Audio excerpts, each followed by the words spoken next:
Let's open in a word of prayer. Lord, we just pray that you bless our time together today as we discuss some very difficult topics. We pray for our country, that you will guide and direct to your glory in the upcoming elections, and pray that you will, as we pray for the peace of Jerusalem, we pray for peace in the United States and many other places in the world. We just pray that you will bless our time together. In Jesus' name, amen. Well, today I'm going to title this, Are We On or Past the Brink? And the answer, I actually Googled whether I should say at the brink or on the brink, and Google and a bunch of language experts said it should be on the brink. So, because we're really on the edge of the abyss, in my opinion, the edge of a cliff, on the brink, whatever you want to call it, with what's going on in the country. I was just telling some people here, I don't think that this week's update is going to be as upbeat as usual. I know I say that with some, all the cynicism that I can muster. Just a couple of, and I know people don't like this, but I'm going to do it anyway. So if you want to fast forward about a minute and a half, so you miss this part, that's fine. I did do an interview this week with Seth Frantzman of the Jerusalem Post. You can find that at YouTube channel. And it's only 36 minutes, so Seth is great. I hope to interview him more in the future. Also, there is a possibility that in November, around November 21st, the leading Israeli Arab, Jewish Arab expert in the world may be here at FBC. That's Dr. Mordecai Kedar. I'm working on that. Just pray that works. I think that it's tentatively scheduled for November 21st. And if not, I'm going to get him for an interview. But he is in the U.S. I know he's going to be in California just after I'm out there next week. Tuesday night, I will be doing a update live from Calvary Chapel of the Harbor in Huntington Beach, California, with Tom Hughes and Pastor Joe Pettick of that church. They should start at 7 p.m. Pacific, so you can watch that and just drift off to sleep right after you listen to our update on election night. I'm sure all the results will be in, all the votes will be counted, all the election challenges will be over, right? Right.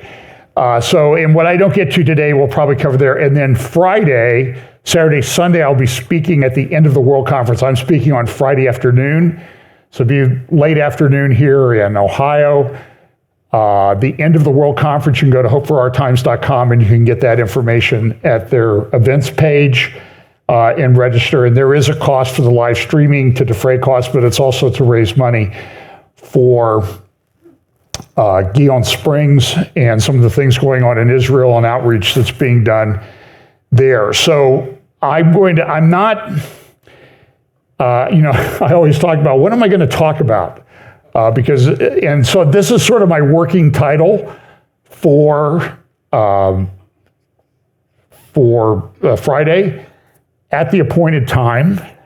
Comes from Daniel chapter 11, that these things are going to happen at the appointed time. A lot of times we sit there and say, well, why hasn't that happened yet? Because it's not the appointed time. But it's by the way, this is at the appointed time, that's correct.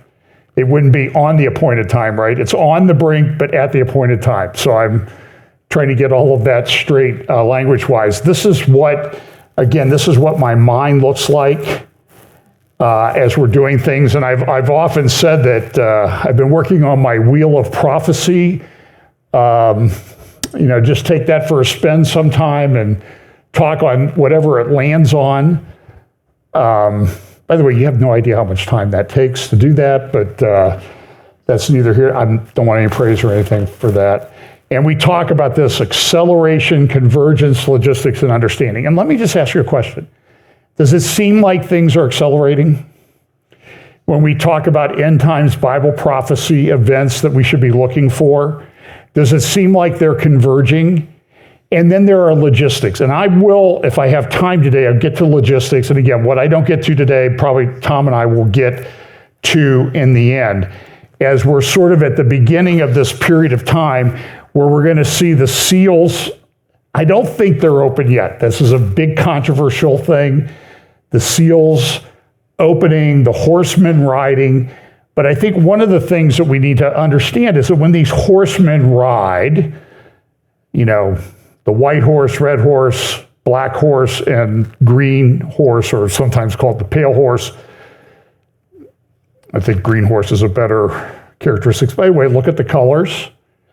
What colors do you see? White, red, black, green. Okay, is there any countries in the world that have those colors in their flags? And the answer is yeah, in the Middle East, almost every single one of them has all 4 or 3 or 2 of those colors. But I'm sure it's just a coincidence, right? Oh, what was the old saying that I used to hear all the time? Coincidence is not a kosher word.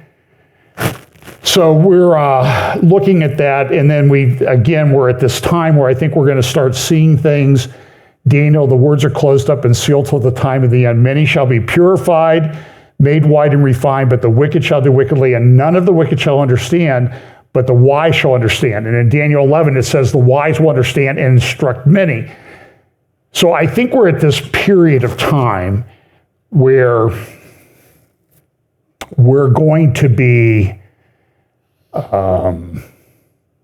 reworking our prophetic timelines. We're going to be reworking how we think things are going to play out. Because this week it's been just an incredible week. So let's get into this. I'm going to first start off with some of the things about the election in the United States. We've got these things going on with AI. This is the EU's proposed, this is from a few weeks ago. I just haven't had time to get to it. Proposing digital passports and ID cards for easier travel. Digital ID, personal digital wallet. This is an article by Sam Altman a month ago at his blog. He wrote a blog post. He's the head of OpenAI. And by the way, OpenAI, if you want to feel comfortable about how AI is going, and if you're concerned about safety and that type of things with regard to AI, just know that OpenAI got rid of all their safety people. And I think we should all be very, very concerned about that. But Sam Altman wrote a blog post at his blog called The Intelligent Age. What happened right after he wrote that, within a couple days, the World Economic Forum came out with this. And I'm sure this is just a coincidence, but they had read that blog post, and that's going to be the main theme of the conference that they're having in Davos in January or February. The Intelligent Age, a time for cooperation. So it's this convergence of things. The OpenAI guy talks about this. The Intelligent Age, he thinks we're going to reach superintelligence within a few thousand days. So he sort of gave it a little bit of an open-ended thing. And I don't know that they'll ever get to the goal of what they want, but the fact of the matter is they're trying, and there's going to be tech intrusion like you have never seen before. I mean, the largest companies in the world now, and so they're talking about the fact that, this is Klaus Schwab, article part of the World Economic Forum annual meeting, rapid advancements in artificial intelligence, quantum computing, and blockchain have propelled us into the intelligent age. If managed cooperatively and mindfully, this revolution can enhance human potential. Social, geopolitical, technological, and environmental intelligence will be fundamental to success in the intelligent age.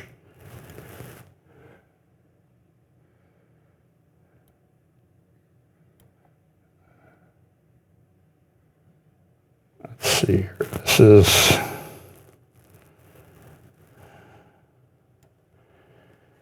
And we see some additional things happening. Let me see if this is...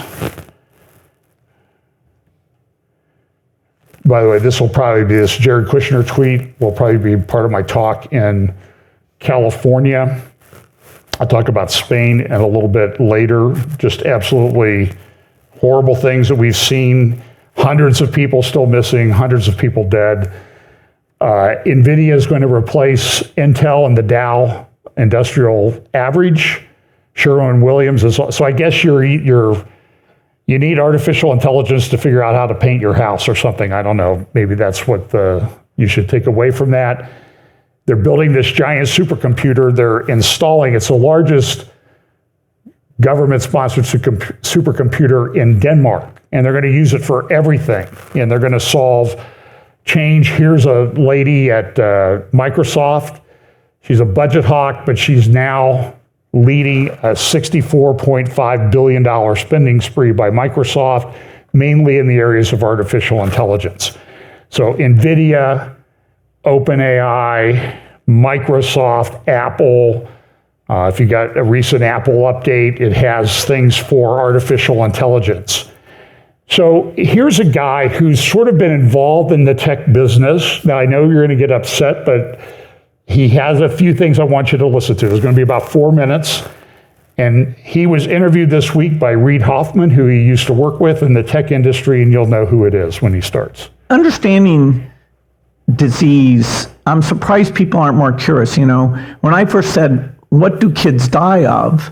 I had a hard time finding out. And I would have thought, well, shouldn't we all be asking that kind of thing? It's more important than GDP. Yeah, exactly. I love it. So where do you see progress or momentum outside of your industry? And of course, that's very broad, that inspires you. Well, when India's an example of a country where, there's plenty of things that are difficult there. The health, nutrition, education is improving, and they're stable enough and generating their own government revenue enough that it's very likely that 20 years from now, people will be dramatically better off. And it's kind of a laboratory to try things that then, when you prove them out in India, you can take to other places. And so our biggest non-US office for the foundation is in India, and the most number of pilot rollout things we're doing anywhere in the world are with partners in India. So he's talking about India, and remember he did a thing, the interesting thing about this interview, it's about an hour long. I did listen to it, I gritted my teeth. What one thing would you think Bill Gates would talk about when he's talking about what he accomplishes and his foundation accomplishes and what they are involved in, and talking about how they partner with India? He would talk about, I won't use the term, I would call it the state-approved treatment for Charlie Vector 019er, because he was like one of the big that word that describes that state-approved treatment never comes up. You can check the transcript. It's not there. And so what I think what's going on is, like, whenever somebody does something and things don't turn out too well, they start whitewashing it. And this is a whitewashing interview. Now, I want you to listen to the next thing. They're going to ask them some questions. This is the end of the interview, sort of the penultimate thing. This is what, they're bringing up Bill Gates. What do you want to talk about in summary? Understanding disease, I'm surprised people aren't more curious. When I first said, what do kids... That's the same clip I just played, isn't it? So I must have put in the same clip.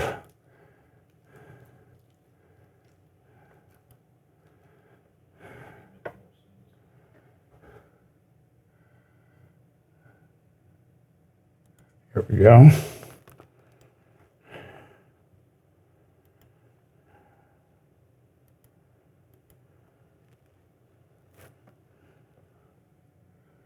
I hope this works. Understanding. Well, that's not disease, what I wanted to do. I'm surprised. So what he talks about is, apparently I overwrote the clip I wanted to play with the other clip, but he talks about the fact that he wants to create a new religion for humanity. That this AI and everything this is a positive thing. This is going to be great. It's going to tell us how to interact. He says, you young people, we got to manage it, because we're going to get to some place where things are going to be so amazing that it's going to want everybody to be more embedded or tied to their devices than they are right now. And we don't want to go too far. We don't want robots playing baseball or sports because they'll be too good at it.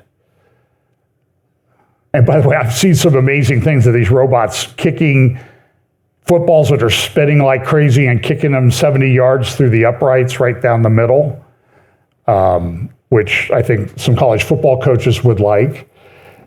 But so go listen to the interview. I don't know I think there might be a link in the show notes. If not, just look on YouTube for Gates and Possibility and go to about an hour near the end, about 54 minutes into the thing, and you'll kind of get the money quotes from Bill.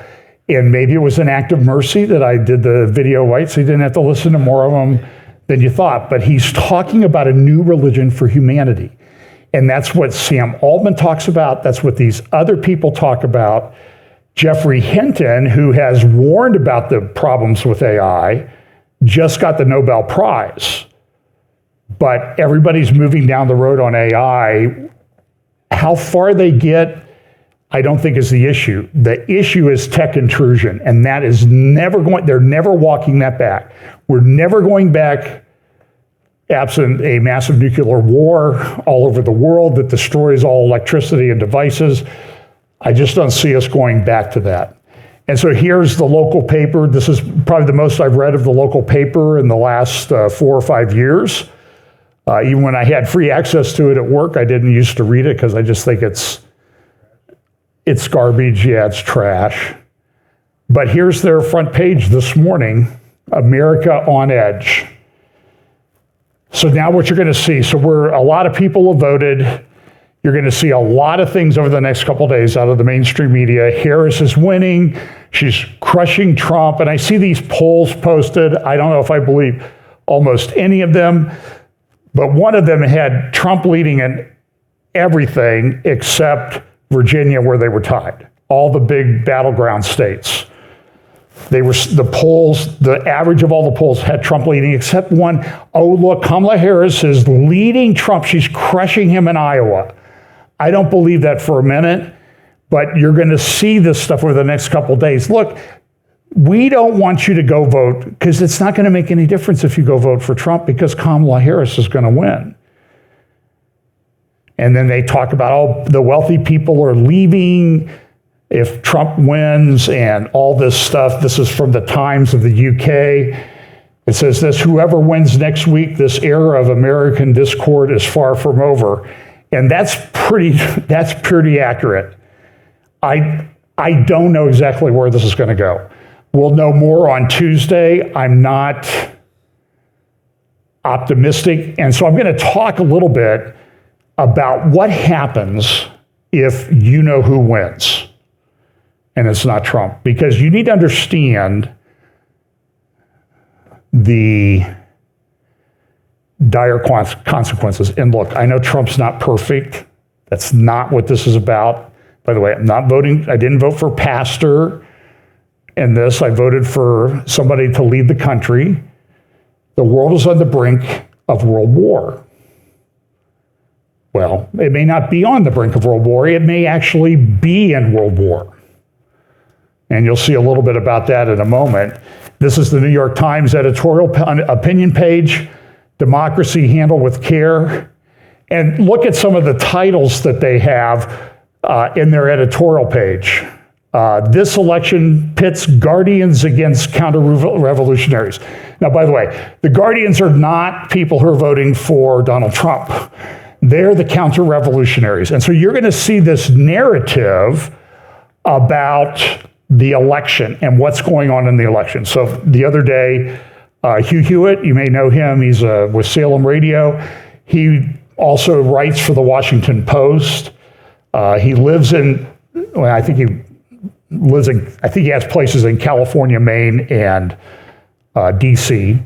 And he was on Washington Times podcast with Jonathan Capehart and Ruth Marcus. And they said, Trump's challenging the election. Look, he's challenging the election. And Hugh said, listen, guys, Trump challenged what they were doing in Pennsylvania. He challenged what they were doing in Virginia. And guess what? The Republican committee that filed those lawsuits won the lawsuits because what they were doing was determined to be wrong by the courts. And he says, why aren't you doing this? You're just presenting this narrative that Trump's challenging the election. He challenged it for valid reasons. And then he just said, then they wanted him, they kind of yelled at him or something, and he just got up and he quit and walked off the set and said, I'm done working for the Washington Post. I'm done working for you guys. So I'll give Hugh Hewitt props for that. And here, look at these things. All the demons are here. What I fear if Trump returns, the beginning of the end, are the articles that are there. And this is a thing, this is also a big narrative. And I think this is a problem. This is a potential problem.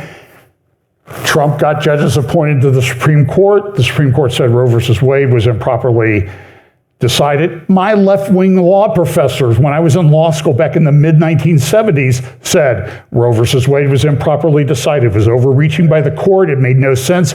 It was illogical. It was a misreading of the Constitution. It was reading things into the Constitution that weren't there. I think it was in Roe that, sometimes we need to look in the penumbra of the Constitution. The author, I can't remember who wrote the majority opinion in Roe, but he said you look in the penumbra of the Constitution, I mean in the shadows. You don't look in the language of the Constitution, you look in the shadows. And so the decision was it goes back to the states. So now it's gone back to the states, and it's not gone extremely well for the anti-abortion, pro-life people, because we've had 50 years of indoctrination of people in this country that it's a woman's right to choose. The baby is dead. The baby doesn't get to choose. It's anti-child, it's anti-birth, it's anti-life, but that's not what the narrative is. And so a lot of women are upset. And here's an article, how anti-abortion movement lost its candidate. He wrote, high after Roe was overturned, but now faces losses in state ballots as Trump and the GOP see it as a liability. And this is true. So they're compromising. They've stuck their fingers into the wind. But this abortion thing is very big. This is from the Telegraph. And this is true both in England and Scotland now, is my understanding, and I think Ireland. Praying at home may be illegal under this new abortion law that they put in. So what they've done is they've taken like a zone of protection around abortion clinics and hospitals where abortions are performed. And they say you can't do anything anti-abortion in those areas. Even if you're having a prayer meeting in your home that you only invite, if somebody finds out about it, you can be charged under this for violating the act and fined. And I think the fines go up to 10,000 pounds, which is about $13,000. And so this is also from the New York Times a month ago. England introduces buffer zones to ban protests outside abortion clinics, but it goes beyond that. But what we're seeing is you're seeing this narrative. So here's Mike Schellenberger. I think he used to write for the New York Times, and he's talking about the election cycle and what's going on. This is with the guy who has I think one of the greatest YouTube channel names called Triggernometry. And so anyway, here we go. But let's get to the media part, because that is the main event, as you say. I don't know when I thought was one of the first. There was another person that said it right around when I did, which was that podcasting plus X is for this election what television was for the 1960 presidential election, which is a new media technology that actually has a significant impact on who wins and what it would take to be a politician in the new age. With JFK over Nixon, it turned out you had to be charming, charismatic, handsome. You had to get your makeup right. And I joked to some people, I was like, when Trump did Rogan, he looked good. He had good makeup, for, much better than Hitler. His makeup was perfect. And so you kind of go like, you got to have a look, but really you got to be able to sit for 3 hours with Joe Rogan. And what's really game changing is this whole thing's happening at a time when, I don't know if you followed it, Constantine or people saw it. There's so many stories the last several weeks, but it was CBS 60 Minutes did this interview with Kamala Harris. They had a teaser of it where she was doing word salad, and then they had what they used in 60 Minutes, and she was more articulate. There's now been this big demand to release the full transcript of the interview. That's for me, it's a no-brainer, release the whole thing. But you kind of pull back and you go, it's bizarre that anybody would do a long interview, a long video interview, and then you would let somebody else, some giant corporation, decide what the public sees. That's just so right. Now it's like the new template is you do 3 hours with Joe Rogan. If you can't do 3 hours with Joe Rogan, you're not going to succeed anymore in politics.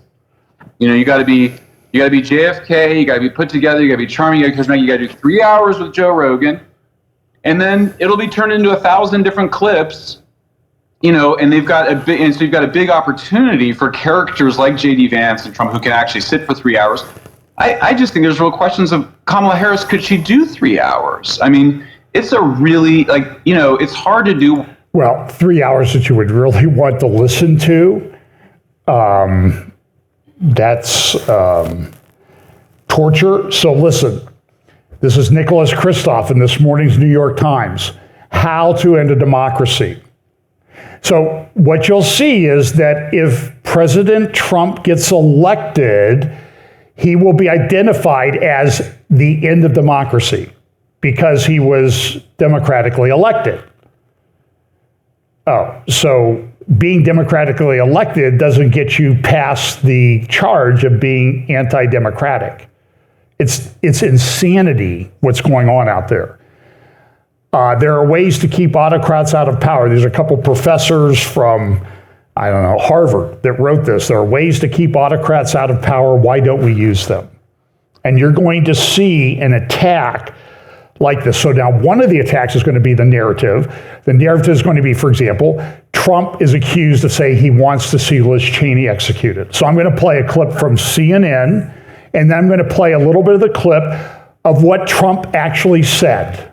So you can judge for yourself, with my little assistance, and somebody who put this on Twitter, edited properly, not out of context. So here's for CNN, and then President Trump speaking for himself. 4 days out from Election Day, and former President Donald Trump is escalating his violent rhetoric, suggesting one of his most prominent critics, the former Congresswoman Liz Cheney, should be fired upon. She's a radical war hawk. Let's put her with a rifle standing there with 9 barrels shooting at her, okay? Let's see how she feels about it. When the guns are trained on her face. They're all war hawks when they're sitting in Washington in a nice building saying, oh, gee, let's send. Okay, can we agree that he did not call for her to be executed? He was saying, oh, look, if you're going to be for war, then go to war and face the enemy soldiers with their guns trained at you. Put your body where your mouth is. He did not call for her to be executed. And if you think that, you really need some assistance. And it is unbelievable. And so I had seen all the claims, and then so I was able to dig out this clip about what did Trump actually say. And you can hear what he says, and then the way they interpret it is just, it's unbelievable. So now one of the things, so let's say that who wins, not Trump, but the other person wins. What's going to happen?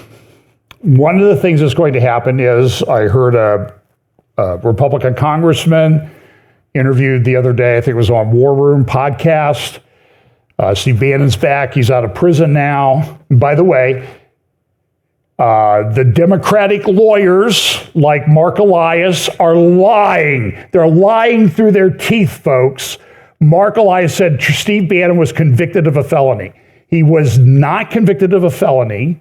He was convicted of a misdemeanor, and I think wrongly convicted, personally, my understanding of the law, but he served time for a misdemeanor in a federal prison in Danbury, Connecticut. That's pretty unusual. And I've represented people who served time. I've been inside prisons. I worked in one for a while when I was in graduate school. There were no misdemeanor people at that prison that I worked at. So Jamie Raskin, who is a lunatic leftist, part of the J6 committee, he has prepared, according to this Republican congressman who was told by a Democratic congressman in the House, that they have prepared articles of impeachment. So if Trump wins and the Democrats get the House and the Senate, articles of impeachment will be filed before Trump is sworn in, because Congress will take their seats in early January after J6, and they will adopt those articles of impeachment. I can almost guarantee you that, as certain as I am that the sun will come up. Well, that always doesn't seem like it comes up some mornings in Ohio when it's cloudy, but the sun does come up every day, sets every day. They will do that. And it will be one after another, after another, after another. I'm just telling you, you need to prepare. They will tear the whole system down. This is true. So here's Jamie Raskin. I guess he got his hair done and he's running for office again as a congressman in California. So he put the do-rag away. Nothing wrong with the do-rag, Charlie, if you're watching this. Here's what he said. This was on Bill Maher the other night. When I say we will support a free and fair election, no, we're not going to allow them to steal it in the states or steal it at the Department of Justice or steal it with any other election official in the country. If it's a free and fair election, we will do what we've always done. We will honor it. So, finally. Yeah. And that is the Democrats' history.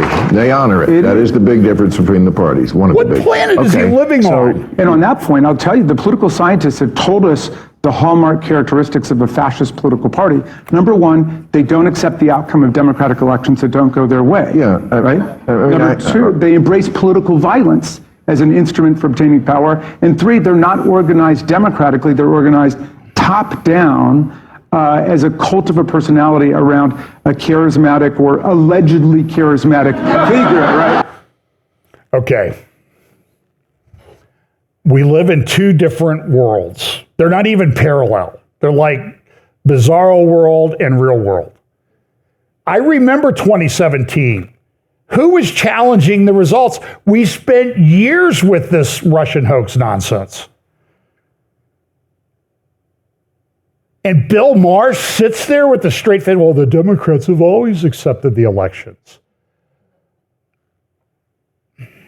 And I like Bill Maher, but I think he'll say whatever's necessary. So the next thing, so what happens if she wins? Packing the Supreme Court. Guaranteed, if they get Congress and the Senate, they will pack the Supreme Court. The proposal that they're talking about is adding 4 justices to the Supreme Court. Right now, the Republicans, the conservatives, I guess, sort of have a 6-3 majority. So now you have 3 liberals, leftists, lunatics, sometimes seem like very nice, reasonable people like Elena Kagan, but they're insane. I'm sorry, they're just insane in the way they analyze the law and the Constitution. So you have 6-3, you add 4, now what do you have? Because they will be appointed by you know who, her, Miss Word Salad. And so now you would be 7-6, and everything is on the table then. The other thing that will happen is that, and this can be done by a simple majority vote of Congress, the District of Columbia and Puerto Rico will be made states. That will give them each 2 senators, at least 1 congressman, that will flip the majorities in the House and Senate for generations, and that is not easily overturned once it's put in place. I don't know that a Republican Congress could walk that back. You're going to have state after state after state do things like, I like people in Nebraska. They've got beautiful golf courses out there in the Sand Hills, but they have put in proportional voting for their electoral votes. And that may swing the election this year.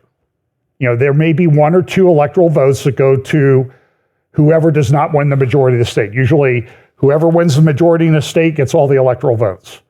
And they've changed it. I'm telling you, they are tearing the whole system down. You need to understand how important this election is. So they will pack the Supreme Court. They will do this. Here's another one. This is Jeff Clark. He's under pretty extreme persecution by the government because he was a lawyer for Trump, threatening his license and that type of thing. He's a very good thinker. And just so Glenn Kirshner, Journal, lawfare offender extraordinaire, is taking the Liz Cheney squad hoax to the next level in his latest YouTube video. This guy, Glenn Kirshner, is saying that's a threat. Trump's going to be sentenced on those 34 ridiculous felony convictions in New York in late November. And that's going to be part of the articles of impeachment. I saw the appeal on that. You can find the appeal hearing online. And I'm telling you that the attorneys that brought that case did a pathetic job. I say that with all of my any credibility I have as a lawyer that's still left. It was pathetic with the lawyers that prosecuted Trump, how they defended themselves. In fact, at the end of the hearing, they were more interested in appealing to the Court of Appeals of New York to please don't sanction us when you rule against us. That's how the hearing went. They did terrible. And those convicted, the judges, you should watch it. The judges were like, wait a minute, he paid all the loans back. What right do you have? What basis do you have for even bringing it up? Let alone convicting him of a felony and bringing in, I don't know, what was it, hundreds of millions of dollars of fines? You paid the loans back. And they wanted to do more loans with President Trump and his companies. I'm telling you, it's lawfare. And then Jeff Clark did write this article. You can find it over at Center for Renewing America, Directive 5240.01, a threat to American liberty. I don't know if you saw this. In the United States, there has long been an act. It's actually part of the common law. It was formally enacted in 1878, signed by Rutherford B. Hayes, who is from just down the road here in Delaware, Ohio.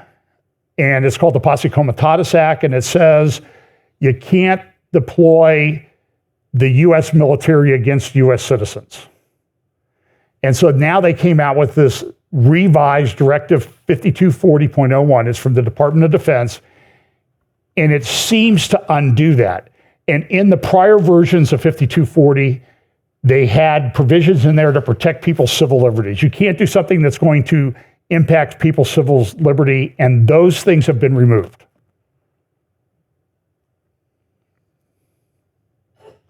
And it appears, and you are free to try to correct me if I'm wrong, it appears that they've weaponized things against people in the United States.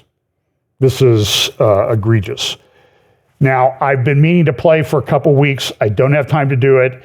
You could look it up on the War Room podcast. Mike Benz Cyber is his handle on Twitter or X. Highly recommend that you follow him. He is dealing with the security apparatus of the United States and how it's been weaponized against regular Americans. And what they're doing is, this is happening on a global scale. So what happens is they can't necessarily go in. U.S. security agencies have long been, okay, you can't go search people without a warrant. So what do? They go to their friends in the UK or France and say, hey, we got these problems. Would you do the cyber search on these people and tell us what you find out? Because we're not allowed to do it, but you can share with us what you find. even though it would be illegal or improper in the United States or unconstitutional. And then, by the way, we'll do the same for you. And so they have these globalist, anti-democratic fascists, the people they complain that you are, that everybody that opposes them is. Again, when the left accuses you of something, the first thing you should do is assume they're doing it. They do what they accuse you of doing. So Mike Benz, I was on War Room a couple weeks ago with Natalie Winters. Excellent interview, 16 minutes of just a wealth of information. And Mike will go for hours and hours and hours telling you about all of the way these security agencies, the letter agencies, CIA, DNI, Department of Homeland Security, all work together. And now with this Directive 5240, this is a shot across the bow. This is what we're going to do if we get complete control, and you won't be able to stop us. And so this is what's going on Tuesday is a very, very big deal. Very big. Okay, let's talk about the Middle East. Lots going on there. Israel strikes Iran.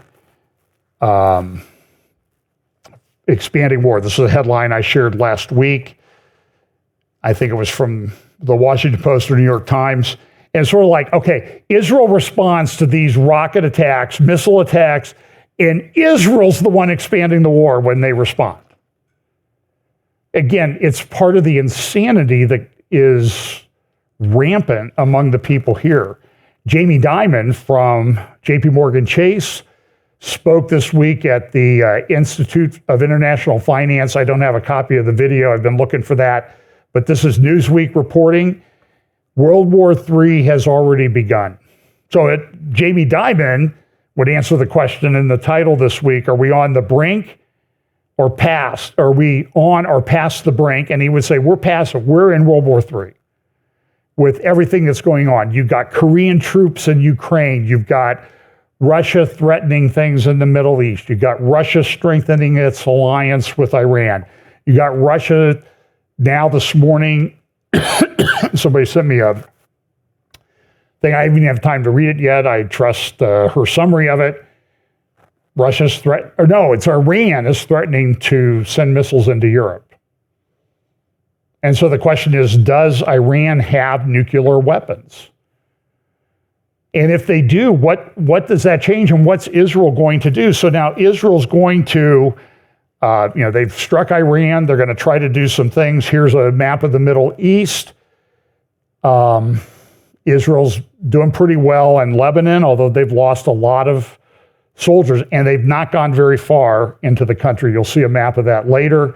Turkey has conducted over 1,000 bombing runs into the Kurdish areas of Syria and Turkey. Over 1,000. By the way, is anybody protesting that? The genocide of the Kurds, which is what I believe Erdogan would really like to do. Is he doing anything there? Or is anybody protesting that? Anybody protest all the people killed in Syria, all the Syrian refugees, all the cities bombed into oblivion by Russia and Syria? No. Nobody protests that. But defend yourself when you're attacked, boy, then we're going to protest that. We're going to do everything about it. So this is just a graphic that somebody said these are the waves. There were 3 waves of attacks last week. They probably went over a low cordon of Jordan across Syria. They took out radar installations and air defenses in Syria because they didn't want them to shoot at them on the way back. They might have snuck by them the first time, but you're not going to sneak by them twice. Then they did a second wave. They attacked targets in Iraq, Syria, Iraq, and then Iran. Then they did a second wave, and then they did a final wave. And everybody that left got home. And I saw some great pictures. I don't know if I think it might be in the next clip that I play, of some of these attacks. these planes coming back into Israel, and everybody in Israel was cheering, you know, as these planes flew back and landed, and not a single one had damage. No one was injured. 100 planes, air refuelers did this amazing attack. I mean, it's sort of, well, it's well planned, but it sort of borders on the miraculous in my view. That's my opinion of it.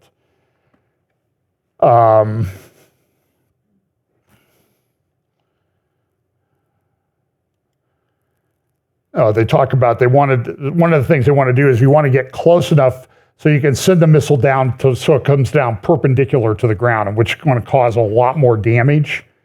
But that's a little bit more difficult to do. But there you can kind of see a picture of what it would be like if they'd struck this and it was a perpendicular strike. It's going to burrow into the earth a ways before it does its damage. So these are the air refuelers, old B-707s. They've ordered new refuelers from the United States, but we don't have enough. And they're manufacturing them, and they're telling Israel they're not going to get them for another 2 or 3 years at least. And this sort of goes through this thing. You can find, there's a lot, this guy did a great job on his graphics of putting all of this together. So what's Iran saying? So Iran, they come out, there's been this push, this propaganda, we're going to have a united front. And so this is the big poster in Tehran that they keep changing. And on one side it says we're laughing and the other guy's belligerent. And it's just this constant propaganda that they put on people. Again, this is the New York Times from last Sunday. They had this poster different last week. It showed the Iranian ballistic missile attack on Israel. And I do have the translation this week. If you want war, we are masters of war. Hezbollah is alive. If you want war, we are masters of war. Israel must be wiped off the face of the earth, and this is the beginning of the story. Now, does that sound like they're interested in peace of any kind? How would you interpret that if you lived in Israel? These people are our mortal enemy. Now, look, the Iranian people, a lot of them, maybe the vast majority of them may be okay, but they don't have missiles and they don't have weapons. And so the question is, what's Israel going to do? And then I just find this graphic interesting. These missiles are raining down, and right there in the middle of it is the Temple Mount and the Dome of the Rock. And you wonder okay, maybe one of those missiles will misfire a little bit. Its guidance system got a little bit off, and it's going to take out that Dome of the Rock. And that solves a lot of problems. It is not possible for me to cover everything that needs to be covered in these areas. So Iran says we're going to increase our military budget. Everybody's condemning Israel, although the West seems to be backing Israel. Leader's advisor, that's to Ayatollah Khamenei, says that Iran may change its nuclear doctrine if threats become existential. Apparently right now there's a fatwa in place against developing nuclear weapons. And so Khamenei will say, well, I never approved of the development of nuclear weapons. And, listen, that guy, if he's breathing, he's probably lying or putting out propaganda. So they're talking about a big response that's coming, an unimaginable response. Here's the headlines from the Tehran Times and Kayan International. Enemies will receive a teeth-breaking response. Wall Street Journal, Tehran is warning it will retaliate against Israel's attack. Tooth-breaking response. We will receive a crushing response. Here is Ayatollah. The Zionist regime's miscalculations must be stopped. The Zionist regime made a wrong move. The Zionist regime's miscalculations must be stopped. They're making a miscalculation with respect to Iran. They don't know Iran. They don't know the Iranian youth. And by the way, he's speaking to a youth gathering in Tehran. And on the right here, you see sort of a graphic that he put up on his website, or somebody put up on his website, Khomeini.ir. You can follow it. He has English translations. He has all his videos there. And you see all the missiles that they have underground that they're going to fire. We're prepared to confront global arrogance. These are clips of things from his webpage. Battle against global arrogance is in line with international law. Some countries in West Asia are aiding Zionists instead of Palestine. Who's he referring to in West Asia? What's in West Asia? Jordan, Saudi Arabia, Sunni Arab countries. By the way, this is kind of interesting. You see this border fortification, border wall fence? This comes from the Tehran Times. That is Iran's border fortification against Sunni Pakistan on the eastern border of Iran. This is from Al Akbar newspaper. Talking about is we're really hammering people in the north of Israel. And if you have a Red Alert app, you will see it goes off. It drains the battery on my phone overnight. It goes off. I mean, this morning it's gone off. Must have been dozens of times. I used one called Zofar.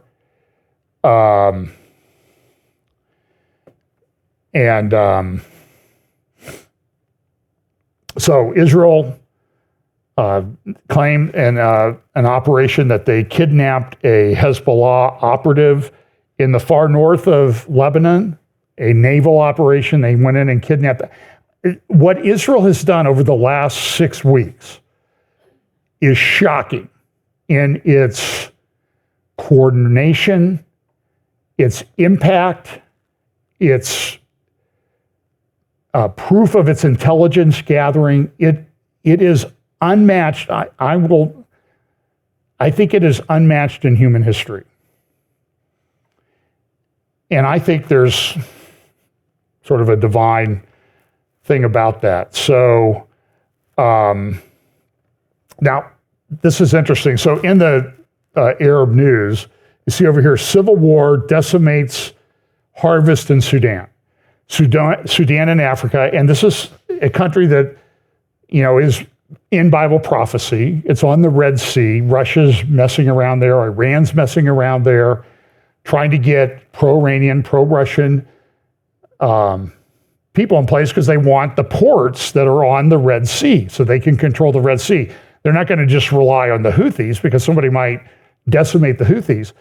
But the other point of this graphic is over the past year, look at all of the refugees who have had to leave Sudan. So now Sudan is in a place where the war has decimated their harvest. They're having a massive drought there. Food is not growing, and people really are on the brink of starving, not totally unlike what's going on in Gaza. There's plenty of food, might be some distribution issues because a certain organization steals everything. And the UNRWA group has a lot of people that work for both organizations in Gaza, for Hamas and UNRWA. By the way, Israel took out one of the main terrorists there are pictures of him, you can find them very easily on the internet, of him kidnapping people and parading them through Gaza. His name was Atiwi. Israel took him out. What was the response of Antonio Guterres? We mourn the loss of our comrade in arms. He was a terrorist. That should tell you everything you need to know about a leftist, Antonio Guterres, in the UN. But look at all these refugees. How many protests on American campuses, British university campuses, anywhere that are protesting the killing and refugees things that are taking place in the Sudanese civil war, sponsored by Iran and Russia? You're not going to see it. So Israel got this guy in this naval operation. Here's a little graphic that shows this is the blue area is the area that Israel is sort of moving into in Lebanon. The pinkish area, that goes up to the Litani River. Israel's told everybody in that area and a little bit to the north, get out, leave. And Israel is doing massive destruction of homes and terror tunnels and all the infrastructure of Hamas. But look, they're moving very slowly. I think it's been more difficult, I think, than they had anticipated. Years ago, they were saying we're going to do shock and awe in 72 hours, but I haven't seen that. But they're doing a phenomenal job. There are numerous videos out there of, hang on just a second, I think I can put one of these in. Let's see.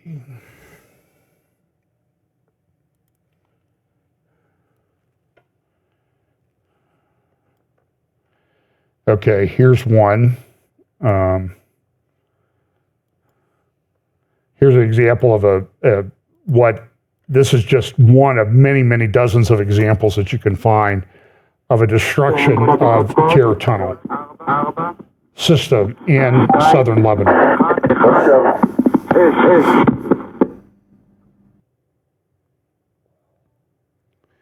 In a lot of those, there's a lot of secondary explosions that take place because it explodes, and then there are things that they haven't even tried to detonate that get detonated because of the explosion. And they're taking out a lot of things. And so the Washington Post had this sort of hand-wringing article the other day. Israel has destroyed 20% of the things in southern Lebanon, 20% of the structures in southern Lebanon. Okay. They were, and when I've interviewed people from Alma Research that focuses on the north and what Hezbollah's been doing, they told me, you can go look up the interviews, Avraham Levine and Yaakov, can't remember his last name. I had a few interviews with them, and they said at least every other home in southern Lebanon was tied to Hezbollah in some way. Either tunnel entrance, tunnel underneath, storage of missiles, or what type of thing. Now, Amir Avivi from the IDSF, he's in the US and Canada right now, he said the other day that about 80% of the rockets have been destroyed, but as Seth Frantzman said in my interview with him the other day, that still might leave 40,000 rockets that Hezbollah has. That's still, in terms of militaries around the world, that would still put them in probably the top 6 instead of the top 3 or top 2 that they used to be. And Iran's manufacturing facilities. Now, fortunately, in the north up here in Metula, what happened? Oh, I know, did I put this over it? In Metula, that's a little area in the far north of Israel. It's surrounded on 3 sides, on the east and west and north by Lebanon. A missile rocket did come in, and it killed 5 people. And there have been about, I don't know, 12 people who've been injured or killed in rocket attacks. So the fight is coming to Israel, and they keep moving the area down that they're attacking. So if you look at Haifa, Nahariya, Pam, you remember Nahariya? We were there for dinner one night when we were in Israel. The warnings go off all the time, and it's and the goal is to get people to leave. Okay, so now everybody, and I'll talk more about this in my talk in California, but this is about what's going to happen in the Middle East. Everybody's excited. We talk about the Saudis appear that they're going to come into the Abraham Accords. But this week, the Saudis hosted, this week, on Wednesday and Thursday, the Global Alliance for the Implementation of the Two-State Solution in Riyadh, Saudi Arabia. And what do they want to do? They want to create this red area, a Palestinian state, essentially that red area. From Hebron would be included, Jerusalem would be part of it. And this, by the way, this was in the Trump plan in some respects, the Trump vision for peace and prosperity in the Middle East.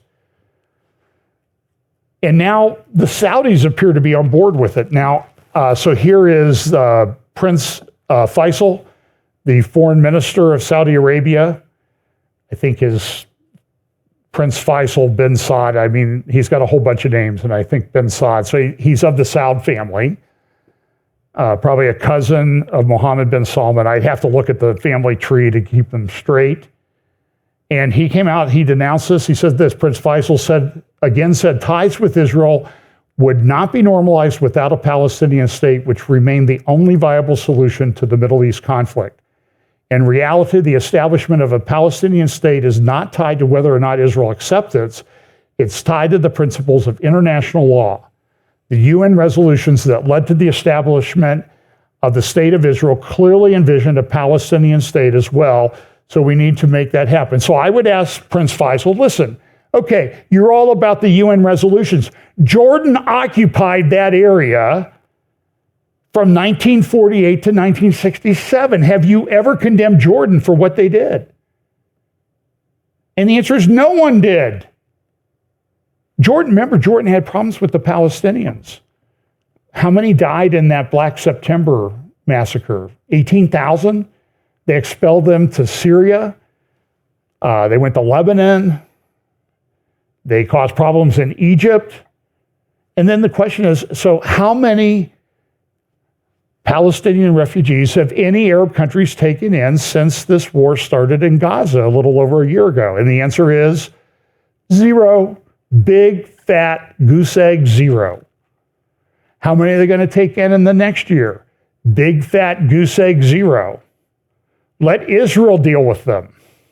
And that's a problem. So now, at the start of this conference, and remember, I've said this a lot, it appears that Mohammed bin Salman is trying to change the orientation of Saudi Arabia on the Palestinian issue. And I know, don't criticize me for using the term Palestinian. I'm just telling you what everybody in the world uses. We know they're Arabs that live in Judea and Samaria, but I'm just trying to shorthand identify them, which I just did not a shorthand identification because I talked a lot about something that should be very easy to understand. But listen, and so this is a guy, he spent time in prison in Saudi Arabia. He says it's very concerning to watch, but I'm almost sure it's not him. It's the useless father, King Salman, who has changed the course in Saudi Arabia. He's very ill and has brought back his radical scholar puppets to power, which his son has unwillingly accepted. So I want you to watch Mohammed bin Salman in this clip as what he says at the beginning of this conference, the Global Alliance for the Implementation of the Two-State Solution in Palestine. Here's what he says. Your Majesties, Excellencies, and His Highnesses, the displacement of the residents of Gaza. It also affirms that it holds the occupying authorities responsible for the crimes committed against the Palestinian people and their capabilities. We are certain that the only way to achieve security, peace, and stability in the region is to end the occupation, siege, and settlement, and for the Palestinian people to obtain their legitimate rights and establish their independent state within the borders of 1967 with East Jerusalem its capital. This ensures the sustainability of security and stability of the region. Peace be upon you. Now, I'm just telling you, as I've seen a lot of interviews with him, and he does not seem like that's really coming from the heart. I think he's under severe threat and distress. Understand, this man is very, very powerful. This week in Saudi Arabia was FII8, the Financial Institute Initiative 8th conference.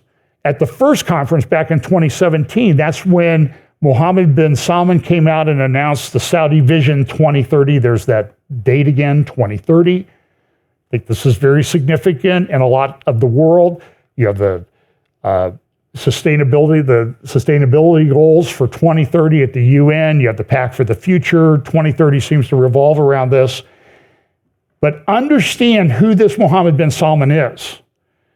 I'm going to play a clip for you. This is Arabic of what bin Salman had to say a number of years ago. The war of the Saudis is my war that I fight personally. I don't want to die before seeing the Middle East at the forefront of the world. And I believe it will be achieved 100%. And so this thing, look at all the world leaders that he meets with all the time. This is an incredibly powerful person who has said the Palestinians are not our issue. And now all of a sudden they have this, at this time, in this context, you have him coming out and saying, Palestinian state, 1967 borders. So he did the Vision 2030 thing a number of years ago, digital transformation. So he's elevated women, but look at this Vision 2030, you got NEOM.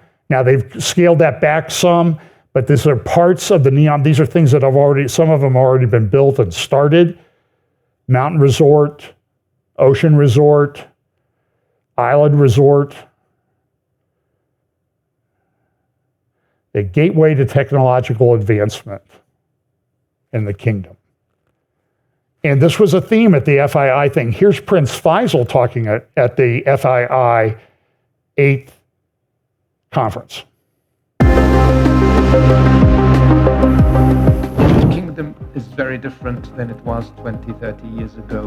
And that means the dynamics are somewhat different.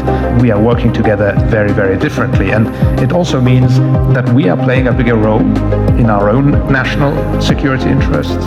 It also means that we are much more active in diverse partnerships.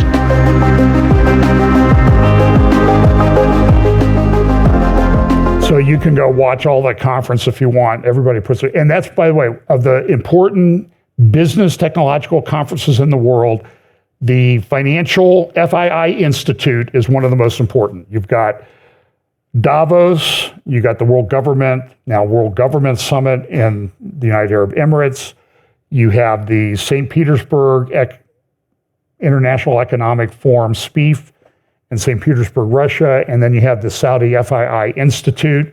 And one of the things they talked about this week, I mean, this is the thing that just came out last week also, this is the Muqab. This is what they're building, this cubic thing. I think it plays a play on the Kaaba in Mecca, which Saudi Arabia controls. But look at some of the things As if the line wasn't enough, Saudi Arabia is currently busy constructing yet another amazing skyscraper named the Muqab.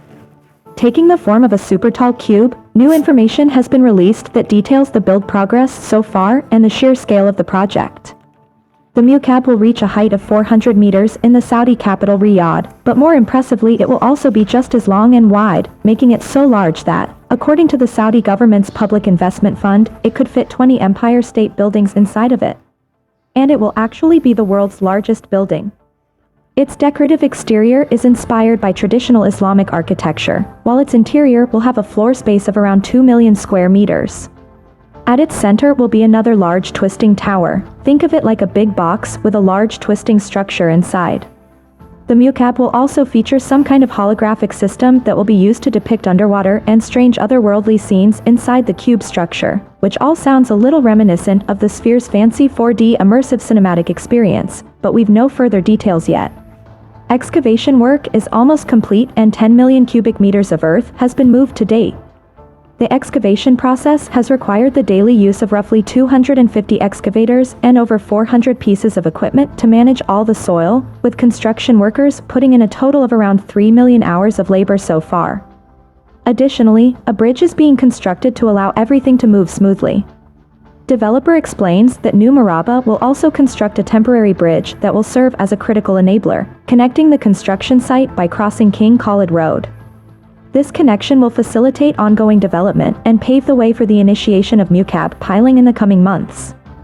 The bridge is expected to reduce approximately 800,000 truck movements on public roads for earthworks alone, showcasing a positive impact on the surrounding infrastructure. With around 900 workers on site daily, work is advancing rapidly, bringing the destination closer. Completion of the Muqab is expected by 2030. There's that date again. So look, I know there's a lot of disagreement in the Bible prophecy community over the Babylon. Some say it's America, some say Saudi Arabia, some say Babylon. I'm just saying this is one that's being built. Okay, this one's underway. I don't know if it is. Okay, time will tell. And by the way, when I say, I've questioned whether America's Mystery Babylon and Revelation, people say, well, Revelation's not in order. Well, that's no answer, because when the description is of the Mystery Babylon in Revelation 17, there's 10 kings. So identify the 10 kings. And I'm sorry, but nobody ever does that. And I think that's a big flaw in that reasoning. And they'll say, well, that's not in order. Well, it's part of the passage.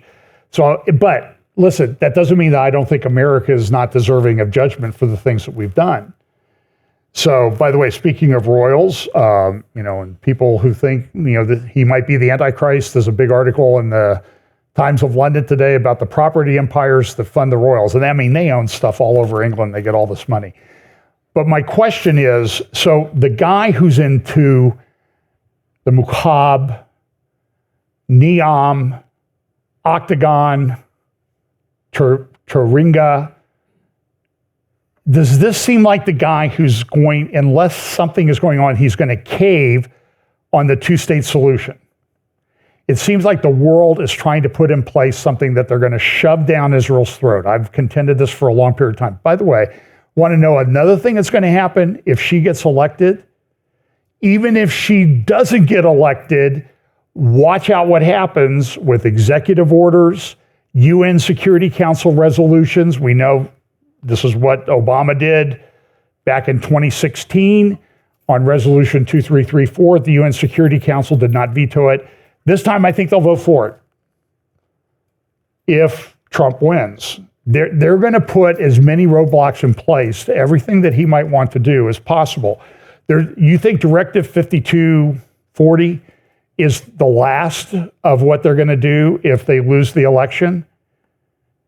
No, they're going all in on this. And look, they could file articles of impeachment even if they lose the election, because you might have some Republicans who will vote for them in the House. I'm telling you, I don't think we have any idea what's happening. So I want to play for you a couple clips. So these are probably going to take about 15 minutes, because I want you to understand what's going on in Saudi Arabia with regard to some of these massive buildings. So this is one that was started back about 20 years ago, the Royal Clock Tower in Mecca, next to the Kaaba, the holiest site of Islam. At least now it is. I mean, I don't know that it was originally. I think it started praying towards Petra, but that's another topic. I want you to look at this video. This just came out about 4 weeks ago about some of the statistics about the Royal Clock Tower that overlooks the Kaaba in Mecca.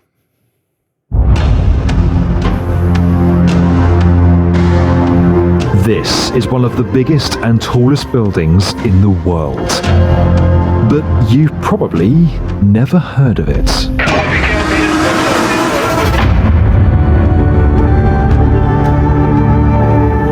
The Mecca Royal Clock Tower is a triumph of engineering. At 35 times the size of Big Ben, it has the world's largest clock. With an estimated cost of $16 billion, it's one of the most expensive buildings ever constructed. And at 600 meters high, it contains what is to this day the highest occupied man-made space on the planet. Seeing the tower rise above the city of Mecca, it's hard to get a true sense of its unbelievable scale. This building is in fact so huge that we need to take a moment to show it in comparison to the tallest building in Europe, the tallest building in the Western Hemisphere, the tallest building in Asia, and of course the tallest building in the world. In whatever city you place it, from Sydney to LA, this clock tower would utterly dominate the skyline. Construction firms from over 10 different countries worked on the skyscraper, including a German firm which designed the clock. But because of its location in Mecca, many of the engineers and architects couldn't visit the site. After all, only Muslims are allowed in the sacred city.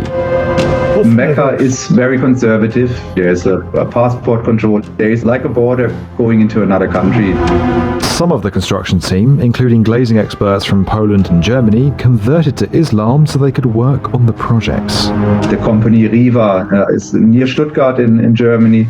And their owner, he converted to Islam during that project to be able to come on site and see for himself what's going on and what's happening.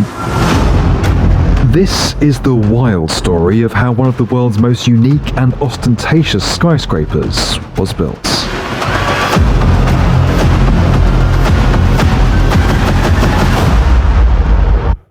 Okay, now, what does it represent? Okay, did you hear that, though? People involved with the project converted to Islam so they could go to Saudi Arabia, and be on site to help with the project. Germans converted to Islam to run the engineering thing. Did you hear that? Okay, now this is what it represents. Then I've got a clip about the Shia Sunni thing that I think is just absolutely mind-blowing. And then I have another clip about this. So and we'll get done when we get done. So this is what they designed the clock tower. Originally, they were going to build a clock. So there's two aspects to this. One is, what was it going to be? Well, what happens when they build a mosque someplace? Go out to Dublin and look at the towers around the mosque. The minaret always is the highest thing in the city, right? That's what they do. Okay, now, so they go to the mountainous region of Mecca. You see the mountains all around, and they build this thing. What is it that they build? The religious tourism market is the second largest source of income for Saudi Arabia after hydrocarbons. It contributes some $12 billion annually to the kingdom's economy. That means that Mecca has the largest number of hotel rooms in the Arab world, far surpassing Dubai. It's perhaps then not a huge surprise that this enormous hotel would be constructed here. And due to the nature of it sitting so closely to the Kaaba and in this very, let's say, sensitive environment, the client reached out to us and wanted to elaborate with us ideas on bringing more meaning to the building. The hotel needed to be more than just a commercial building because of its location. It needed to be something spiritual. So we started thinking about what such a building could stand for. And then one of the ideas that was created in those several meetings and brainstormings was that the main tower could function as the minaret of Mecca. At the time when it was planned, would have been the highest building in the world. Well, when it was started, it was going to be the tallest building in the world. The biggest minaret in the world, right next to the Kaaba, is controlled by the Saudi royal family. So I'm just saying would the king who's in charge of all this, would he just cave on the two-state solution unless something else was going on in the background? Because you remember, a year ago, he did that interview with Bret Baier, Crown Prince Mohammed bin Salman, and said, yeah, we're on the verge of normalization. Something changed in the last year. I don't know what it is. I'm just telling you is something is going on. And I think it's significant.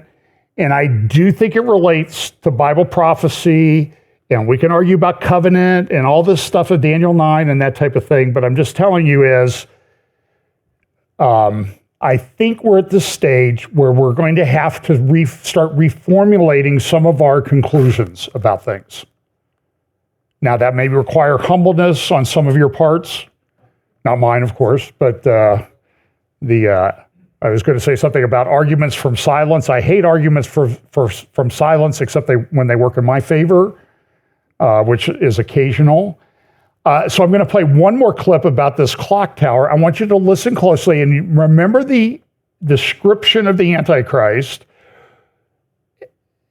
And I'm not making a conclusion, okay? But I'm just saying is one of the things that he will do seems to be in this video, if this is correct.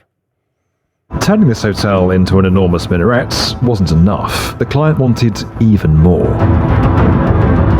Time plays an important role in Islam. There is, of course, the call to prayer that happens 5 times a day. The adhan is the first call to prayer and is usually made from the top of the minaret. The idea of then making this building into a clock tower as well came very naturally. Now, this clock would establish a new second time standard in addition to Greenwich Mean Time. All over the world, Muslims would be able to know the precise atomic time in Mecca.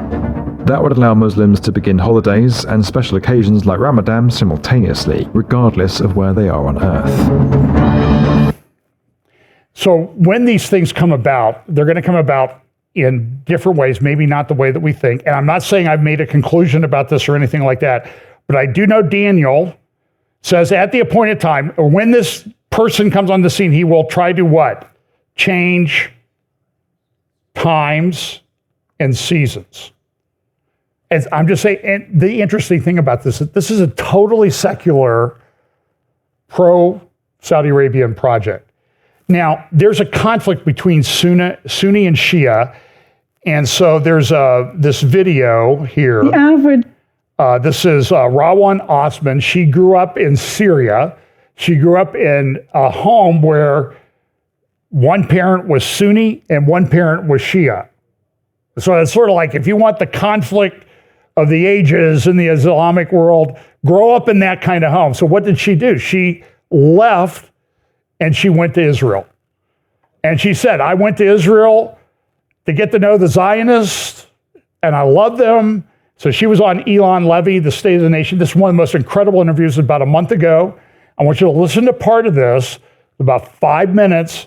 You really need to listen to it. You should go, and I think there's a link in the show notes to the entire video. And here we go. Rawan Osman, incredibly articulate, smart woman. Here we go. Arab citizen believes the lies. This is why they consist the majority in the Arab and Islamic worlds. But those educated and intelligent, they don't support Iran, and they live in the West for good reasons. Now, those who live in the West, after their families escaped from the Arab world or from Islamic countries, and they want a caliphate where they live, whether in Hamburg or in Amsterdam or in Philadelphia. Now, that seems to me as a mental disease.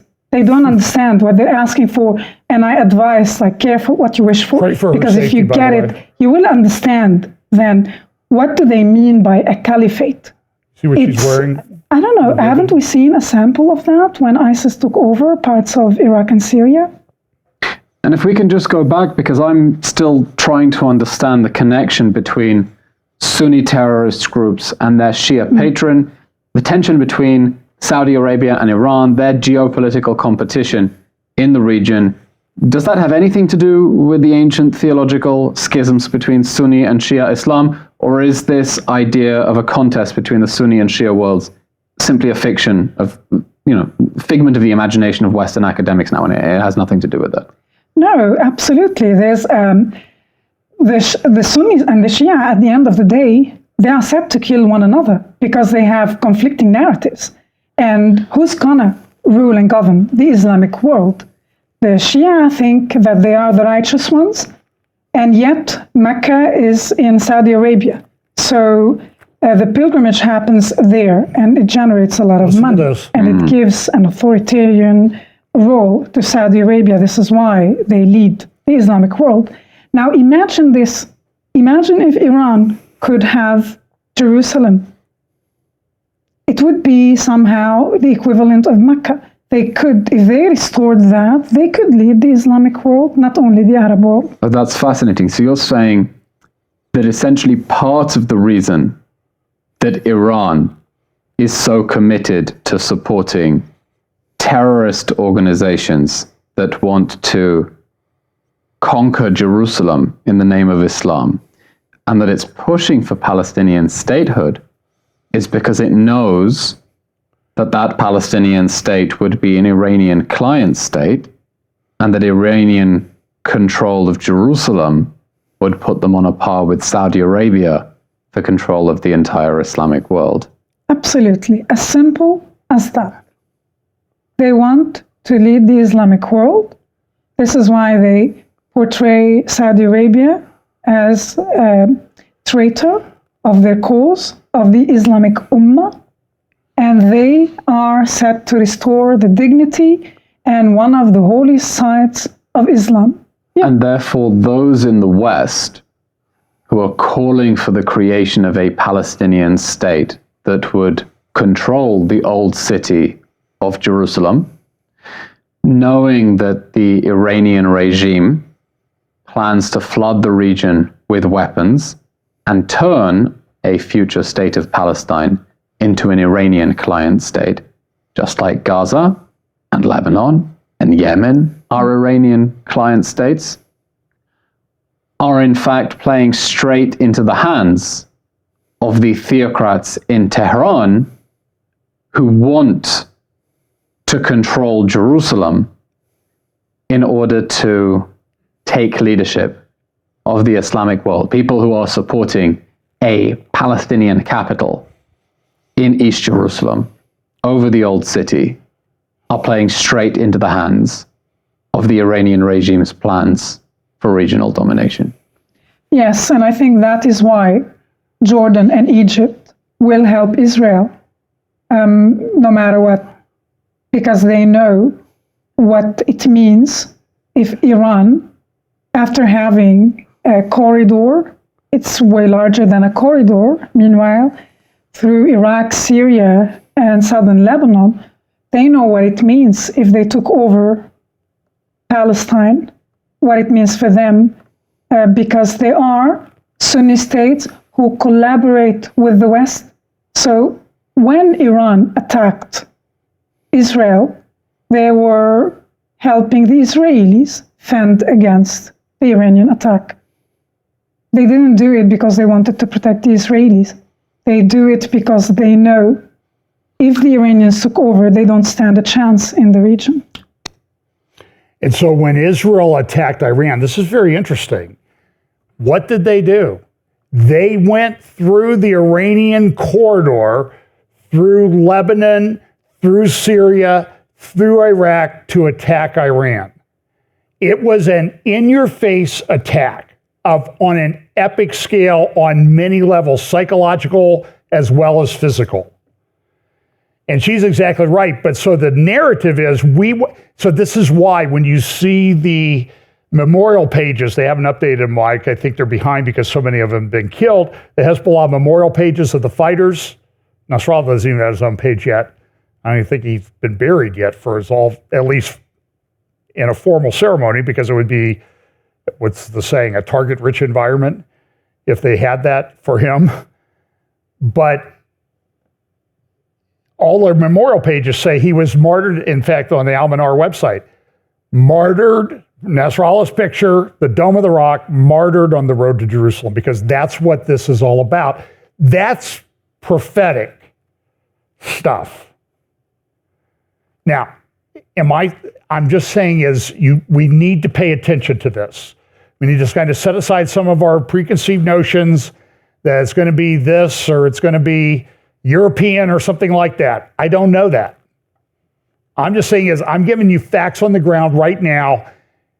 And this lady, pray for her protection. She is brave beyond brave.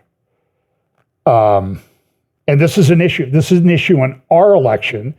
So I'm going to play one more clip about I've got tons and tons of stuff. So Tuesday night, Calvary Chapel of Harbor in Huntington Beach. Go to their website and watch it live at about 7 p.m. Eastern. And you should be able to get to sleep eventually after that takes place. And I know this is a guy that's not popular, but I think you need to listen to what he had to say. This took place at a rally for Kamala Harris in Michigan the other day. And 31 years ago, I was in Washington, D.C., just by happenstance, the day the Oslo Accords, there's that Accords term again, signed on the White House lawn. And I spent the next day at Congress with my good friend from high school who was a congressman, and we talked about it because he was Jewish, and that was a big deal. What happened on the White House lawn? Yasser Arafat shaking hands with Yitzhak Rabin. And so in the context of all this, Bill Clinton spoke at a rally for Kamala Harris in Michigan, where Dearborn Stan is located. I think it's very important that you listen to what he had to say. Just 3 minutes, please. Let me talk about the hardest issue here in Michigan is the Middle East. And I have to be careful what I say because there's only one president at a time, and none of us can get ahead of where we're going. But I think we're going to have to essentially start again on the peace process. And I understand why young Palestinian and Arab Americans in Michigan think too many people have died. I get that. But if you lived in one of those kibbutzim in Israel, right next to Gaza, where the people there were the most pro-friendship with Palestine, most pro-two-state solution of any of the Israeli communities, were the ones right next to Gaza. And Hamas butchered them. And so then the people who criticize it are essentially saying, yeah, but look how many people you've killed in retaliation. So how many is enough for you to kill to punish them for the terrible things they did?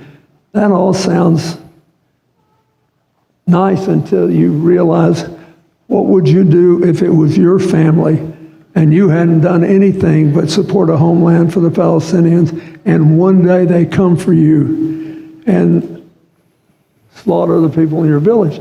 You would say, well, you'll have to forgive me, I'm not keeping score that way. It isn't how many we've had to kill, because Hamas makes sure that they're shielded by civilians.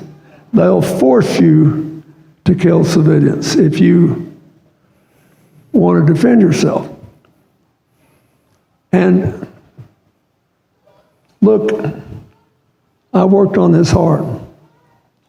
And the only time Yasser Arafat didn't tell me the truth was when he promised me he was going to accept the peace deal that we had worked out, which would have given the Palestinians a state on 96% of the West Bank and 4% of Israel, and they got to choose where the 4% of Israel was. So they would have the effect of the same land of all the West Bank. They would have a capital in East Jerusalem. They would have I can hardly talk about this. And they would have equal access all day, every day, to the security towers that Israel maintained all through the West Bank up to the Golden Heights. All this was offered, including, I will say it again, a capital in East Jerusalem and 2 of the 4 quadrants of the old city of Jerusalem, confirmed by the Israeli Prime Minister Ehud Barak and his cabinet. And they said no. Now, I'm sure that at the end of this, there's not, and he went on for 42 minutes, which was pretty typical Bill Clinton, say a few words, that's 42 minutes. Sort of like asking me to say something in 25 minutes is not going to happen. That's like when somebody talked about the 3-hour interviews that we need to do. I'm all for that. I mean, I just think, well, that's great. Let's do it. I think it took a lot of courage for Bill. I want to give him props for saying what he said in Michigan, within earshot of Dearbornistan. And I do think, look, I think staying married to Hillary Clinton for a long time will give you a certain amount of courage. Okay?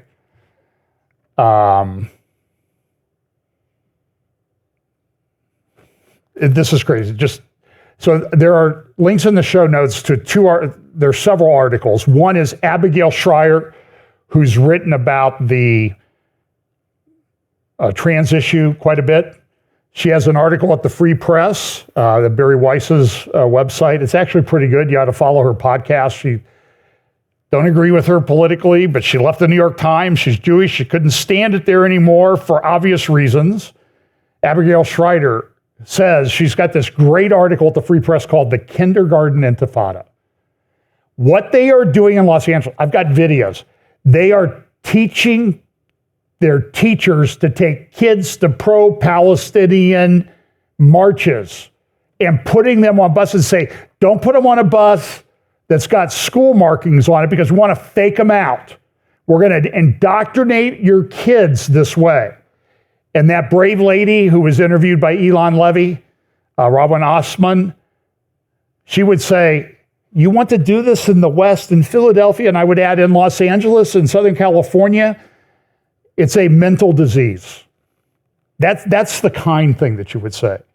The other thing we would say is we're in this enormous, huge, overarching spiritual battle with the forces. The Prince of Persia is active all over the stinking world, folks.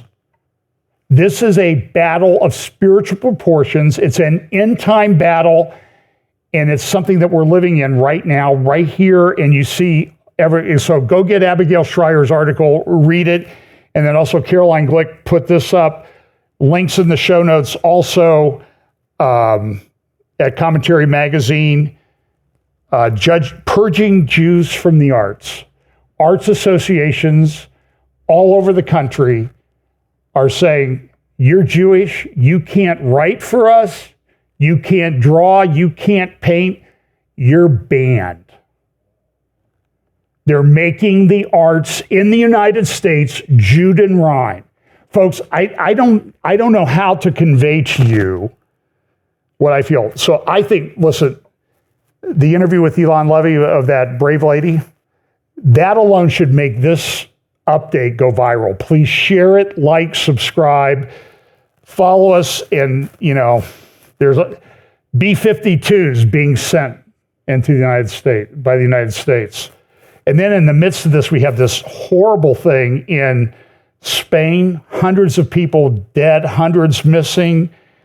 Look at these flash floods that took place. Look at the video on the right. The flash flood down the street in Valencia. We had friends that lived there. Look at how the cars piled up. And the people said, we didn't get any warnings of this till we were in our car on the way to work. And we couldn't go anywhere. You see that? There's not a lot of exits. So this is a kind of a picture that shows how things went in, how the thing changed in Valencia area. You see the extent of the flooding? Pretty quickly, a lot of volunteers, people very upset. And I'll close. I promise this is the last thing. I promise you have my word on this. So the subject came up at the European Investment Bank, the floods in Valencia. And what do you think this globalist, climatist lunatic had to say about it? Listen to this. The floods this week in Spain show that climate change is a reality. It is imposing increasing costs on our economy, so it is a no-brainer that we need to invest in this green transition, invest in resilience, invest in adaptation to climate change, on top of trying to mitigate climate change. And actually, this is not only the right thing to do, it's the smart thing to do, because $1 that is invested into adaptation and resilience saves 5 to 7 in damages and repairs, and not to talk about those losses that are not repairable. So from this point of view, I think we have to rule of thumb is don't invest in anything she said. By the way, her name is Nadia Calvino. I guess she's a Calvinist of some kind.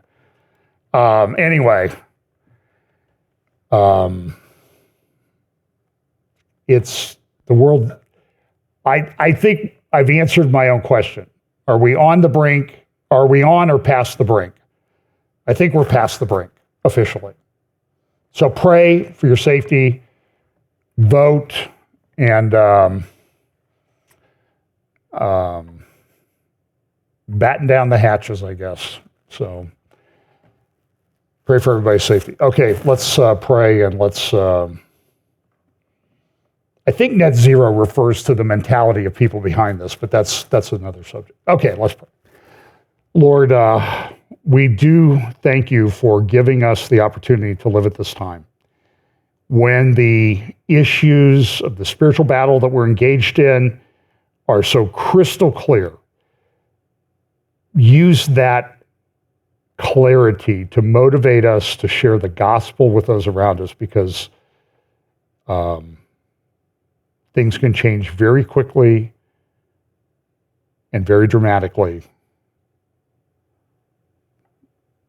by the hour. Just pray that you will safeguard us, give us courage and wisdom, and bless us this week. In Jesus' name, amen.